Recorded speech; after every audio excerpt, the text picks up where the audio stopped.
สบายดีสวัสดีพี่น้องFCทุกคนเนาะมื้อนี้ก็มาเฮินนะพ่อใหญ่เกิ่งเนาะเฮินหนังลอยเพิ่น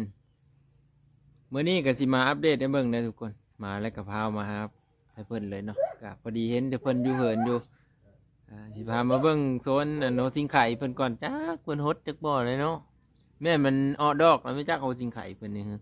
แต่เราสิมาถามนำกันเนาะว่ามันออกดอกแล้วบ่หรือว่าจังไดเนาะไปเบิ่งนำกันทุกคนทุกคนมาฮอดแล้วก็มาอัปเดตสวนอันนี้สวนเพิ่นกับผักเพิ่นเขียวงามเนาะปลาหอมน้อยเนาะพอจริงไข่กับเขียวเด้อทุกคนเริ่มออกใบเลยได้อน่ะโอ้แสดงเพิ่นฮดอยู่เด้ไม่ได้ขึ้นมาหาเพิ่นน่ะตั้งแต่วันที่26 27 28 29เนาะ3 มื้อทุกคนบ่ได้มาหาเลยมื้อนี้ก็มาแล้วผักบัวเนาะหอมน้อยหัวสิงไข่ทุกคนมานี่แหละมื้อนี้ก็มาก็บ่ได้มีหยังได้ทุกคนเลยตั้งมาเยี่ยมมายามเพิ่นนี่แหละเนาะมาจอบเบิ่งนะนี่เห็นไหมเครื่องปลูกของพังเพิ่นเนาะจักว่าเพิ่นมีอยู่เหินไม่จักไม่ได้เพิ่นมาตอนเพิ่นนี่เนาะจักว่าป๊บปะแล้วไม่จักนี่เดี๋ยวมาเบิ่งนำกันทุกคนโอ้ยังอยู่เด้เพิ่นมีสบายไม่จักแหละสีหน้าสีตาแท้หรือว่าเพิ่นมีสบายไม่จักเบิ่งเข้าไปสอบถามนำกันก่อนทุกคนอยู่ดีมีแหงคือเก่าบ่สบายดีคือเก่าบ่เอานุ่งเสื้อนุ่งแพรแล้วจึงมาโอ้มาหลบกันเนาะบนเพลงได้ยินข่าวว่ามีข่าวดีนะแต่เจ้าฮะเขาเห็นว่ามีข่าวดีแล้วว่าซั่นแม่นบ่บุญเพ่งจักแล้วคือว่าเห็นมื้อนั้นสวัสดีสวัสดีหน่อยเลยสวัสดีค่ะหลานน้อยสื่อนางบุญเพ็งสบายดีสวัสดีมีข้าวดีแล้วมีข่าวดีเลยข้าวดีได้น้องบอแมนเห็นข้าวดีคือว่า FC เพิ่นว่ามาเฮากับเบาน้องว่าต้นเอาเงินเอาตัวนั้นเอาไว้ตำลังก่อนเห็นแต่ว่าเห็นบ่มีตัวนั้นเอาไว้ตำลังก่อนตัวนั้นเห็นให้เบาลาวเพิ่นมาว่า100ทอกเลยเด้อว่าซั่นก็เลยว่าเผาเล่งมาถามแล้วว่าแม่นอีหลีบ่ว่าซั่นก็เยอะ FC จักก็ว่าเห็นมีแม่นแล้วว่าพ่อใหญ่เกินไปเต็ดไปโกดไปข้างแน่เด้อแต่นั้นว่ามีจะได้น้องมีจะได้น้องพติดอีหลีเนี่ยเฮ็ดเลยแหละเนาะบ่นะมีติดได้บาลาวมาพี่นะเพิ่นไม่ได้มานะเรือเพิ่นมาแต่สุดก่อนตั้งแต่แต๊ดเพิ่นไปจักเฮาก็เบิ่งมีคักนะเห็นคลิปเพิ่นเนาะยันแม่นจ้ะเพิ่นไม่ได้เข้ามาเลยนะบ่ยันติดภารกิจมาจากไหนเราบ่น้องว่าเราคนมันนั่นแหละแต่ว่าคาเฟ่ว่าสิเฮาพ่อใหญ่เกิ้งไปก้นมันใส่เพิ่นอยู่สิไปอยู่บ่ก้นมันจะเว้าลาวจังว่านี่แหละเฮากันเก็บเท่าละชาวร้อยได้ไปอยู่บ่เอาเป็นกะขาเวไปพี่น้องเคยเห็นอยู่บ่หัวสิงไข่ออกดอกบ่ไม่เคยนะได้ยินแต่เขาเว้าอันนี้ก็ว่าหัวสิงไข่ออกดอกว่าซั่นหากจักมันเป็นแล้วนะหัวสิงไข่ออกดอกบุญมีไปทางเลือแล้วบุญมีนะนอนแล้วเนาะมื้อนี้ก็มาหาแต่เพิ่นได้พ่อพี่น้องเป็นเลยอยู่ดีมีแหงหมดทุกคนสบายดีอยู่สบายดีอยู่ผู้นี้ได้เป็นแล้วคือปุดปีดไม่สบายนะพ่อแม่สบายแต่ลูกเป็นวัดลูกเป็นวัดเป็นไอนางร้อยก็ว่าเมื่อยทุกคนเมื่อยไปแล้วเมื่อยสวอยนี่บ่อันนี้เนี่ยปัญญาเกิ่งไม่ได้ฮะเพื่อกินบ่5 ป้ายแล้วเมื่อนั้นได้ร้ายบ่ไปหาเขตได้อยู่ได้พอได้กินอยู่พ่อพี่น้องเพิ่นก็ดุมันอยู่ได้พ่อพี่น้องหาอยู่หากินนะเนาะยามปลาเพิ่นก็ไปหาปลายามเขตก็ไปหาเขตนะแต่บางที FC ว่าโอ้ยมันยังเกิ่งไม่ได้ไปหาอยู่หากินว่าซั่นเพิ่นก็ไปคือกันเนาะ แต่ว่าสลอยหันเพิ่นกะคานเอาลูกอยู่เฮินเนาะFC ก็คอมเมนต์มาหลายอยู่เนาะอย่าเห็นว่าเฮเกิ้งไปหาอยู่หากินว่าซั่นแต่บ่ว่างกันบ่ได้นำเพิ่นไปแล้วพ่อแม่พี่น้องว่าไปหากินนี่ก็มืดซ้ำว่าเนาะพ่อใหญ่เกิ้งเนาะ แม่ เพื่อได้พ่อให้ เออ ไม่ได้พอแห้ง อยู่กับลุบพุ่นเนาะ แม่ อยู่ลุบแล้วพ่อแม่พี่น้องอยู่อันกกวิกอยู่โฮยพุ่นน่ะไกลเนาะเพื่อสิได้นะหาตามลำห้วยนำน้ำมาแล้วหาไปเรื่อยๆเนาะจนกว่ามันจะได้เนาะเพิ่นว่าได้พอได้กินอยู่พากันกินข้าวแรงแล้วบ่มื้อนี้ ยัง มื้อนี้ได้เพิ่นเลิกกินเด้มื้อนี้เน็ตปะ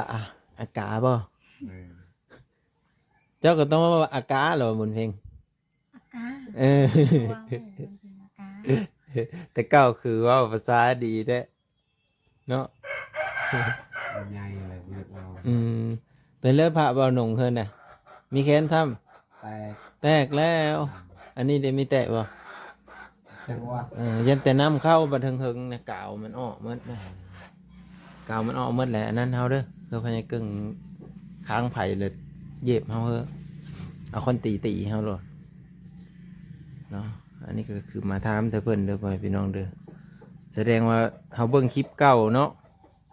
เฮาเบิ่งคลิปเก่าพ่อแม่พี่น้องเนาะตั้งแต่ดนๆน่าจะตอนเบาลาพาไปโกดเนาะ แม่ ก็เลยเพิ่นไม่ได้ติดแล้วพ่อแม่พี่น้องเอ้ยเอาเพิ่นไปโกดข้างใน น่า แล้ว กินเลย แต่ก็หลังจากที่แต่เฮามาหามื้อนั้นแหละเจ้าไปโกดอีกบ่ ไม่ ไปโกดก็ไม่ได้เป็นพระดี บ่ ยัน เป็นยัง ยันว่าคิดยันว่าคิดโตะพ่อใหญ่เกิ้ง ฮอดมือได้ท้องเกิ้งลึงเงินเฮ้อว่า จะเท้า เป็นนิสบายได้จักมือเลยฮะ จังว่าบอกกับ อืม เมื่อวานว่าวันนี้นะครับ มันอาการมันเป็นเนาะเมื่อคืนนี้ได้หนาวอยู่บ่เย็นอยู่บ่ทางปี โอ้เย็นเติบเลย อากาศมันเป็นเล็กน้อยมีสบายได้อพี่น้องเอ้ยบุญเพ็งก็เป็นหวัดเป็นไอแล้วบาดนี้ บุญมีนอนแล้วบุญมีนะนอนแล้วเว้ยพี่น้องเอ้ย หนึ่งข้าวหนึ่งน้ำเรียบร้อย เรียบร้อย โอ้เอาแต่เว้นได้นี่ฮะ จะเป็น มันค่ำเลยไม่เห็นหุ่งเพิ่นว่ะไฟฟ้าก็มีแต่โซลาร์เซลล์เนาะดอกเดียวหั่นล่ะว่ะไม่เกินโอ้ดอกเดียวมาพี่น้องก็เพิ่นยืงไว้ทางหลังพุ่นแหละเอาแต่ว่าทางหน้านี่ก็ใช้แต่ไฟซ้ายเนาะ บ่มีไฟฟ้า หัวโขมมันไหม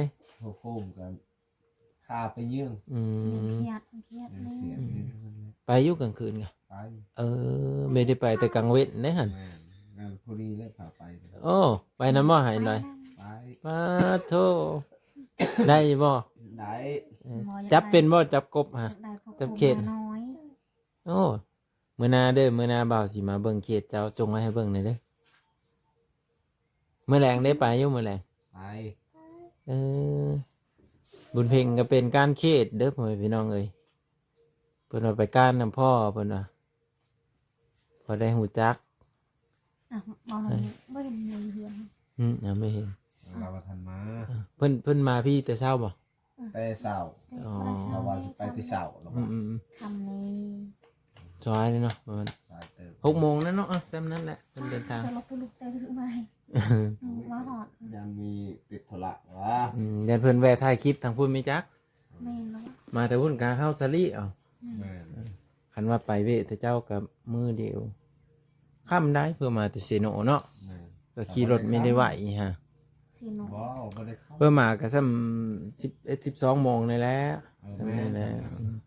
มือ แต่ เล็ ก็ ก เปิดถ่ายคลิปมื้ออื่นน่าจะเพิ่นน่าจะมาหาจุเจ้าอยู่เบิ่งนี่กันว่าเพิ่นมาคำ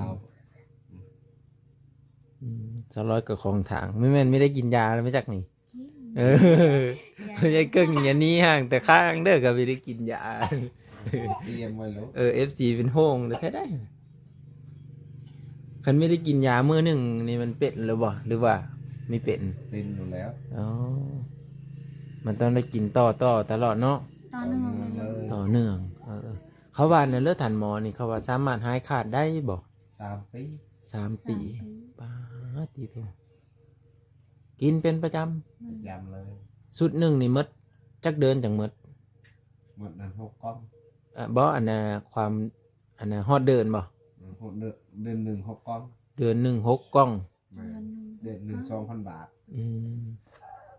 ลำบากนำตัวนี้เนาะคันไม่มี FC เบิ่งแยงไทเจ้านี่ตายคักสิไปหาเงินมาแต่ซื้อมาซื้อเนาะคันปลูกผักปลูกหญ้าก็พอแต่ซ้ำนี้มันก็ไม่ได้หลายคันหากบหาเขตก็พอแต่ได้อยู่ได้กินมันก็ไม่ได้แล้วเนาะ อันผู้รักผู้ใหญ่มีอันซอยเหลือเพิ่นนี่ตายคักเพิ่นพี่น้องยันแต่พญาติเพิ่นกลับมาแบบเก่าอันแหละก็ดีแต่ FC ซอยเหลือเพิ่นว่าพี่น้องเอ้ยเนาะมีผู้รักผู้ใหญ่คือคุณพ่อเพิ่นนั่นแหละเนาะคุณพ่อเพิ่นก็เมตตาสงสารครอบครัวสาวร้อยปะเทาเกิ้งน้องบุญเพ็งบุญมีเนาะซื้อยมซื้อยาเพิ่นนั่นแหละเขาวนำซ้ำป่าดีมกดีใจนะเพิ่นไปพี่น้องเอ้ย ขอให้เพิ่นอยู่ดีมีแหงน้องบางก็ดีใจน้ำเพิ่นแหละมาอัปเดตให้เบิ้งเนาะอาการหรือว่าความคืบหน้าของเหินมาเต้าเกิ้งปูตะไคร้ ปูตะไคร้ก็ออกดอกออกใบอยู่ได้เลยเนาะถ้าติดตามเบิ้งว่าสิเอาฮอโทค่าไปแล้วมาปลูกนะ เดี๋ยวเพิ่นปลูกตัวนี้ได้ก่อนพ่อพี่น้องเอ้ยเนาะแล้วจึงค่อยเอามาให้เพิ่นอีก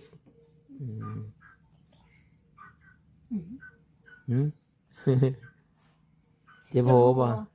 มีอยู่อยากกินมันนะ มา ฉลาดโกดนั่นเลยให้กินของมันมีอัน กินได้บ่ ได้สิเป็นนั่น เอา คอยนี่ก็ได้ คันผู้ใหญ่กินไม่ได้เนาะคันเด็กน้อยหันอายุหกเดือนบ่6 เดือน50 ปีก็น่าจะกินได้อยู่ ขนาดคอยถึงเจ็บท้อง อืม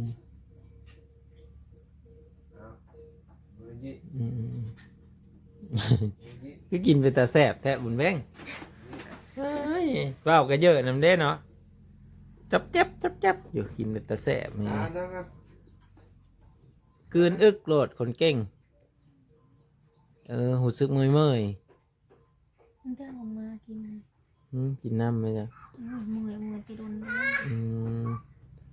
เมื่อยธรรมดานี่หรอวะไม่แม่นเมื่อยพญาติพะเหยาหรอวะ น้ กินไม่น้ำเอาน้ำเฮา ำกินน้ำ กินน้ำเฮาอีมีกินนะเพื่อมันล่องยาลงเด้ขัดเส้นเบลล่านะยอดเลยเปล่าแป๊บนี่อ๋อคนเก่ง เสื้อ คนเก่งกินยาก็ได้นะพี่น้องเอ้ยเอาสิจบไปเพียงซ้ำนี้แล้วพ่อแม่พี่น้องเนี่ยมาต่อกันเนาะสิมาทำพญาเกิ่งอีกนี่ข้าวมีดราม่ายังเกิดขึ้นนี่แหละเนาะ FC มันกันหลายคนมันก็ดราม่าสนั่นพันพื้นกันอยู่ตอนนี้เบิ้งสิมาเว้าสู่พังสิมาอัปเดตสู่พังเลยพี่น้อง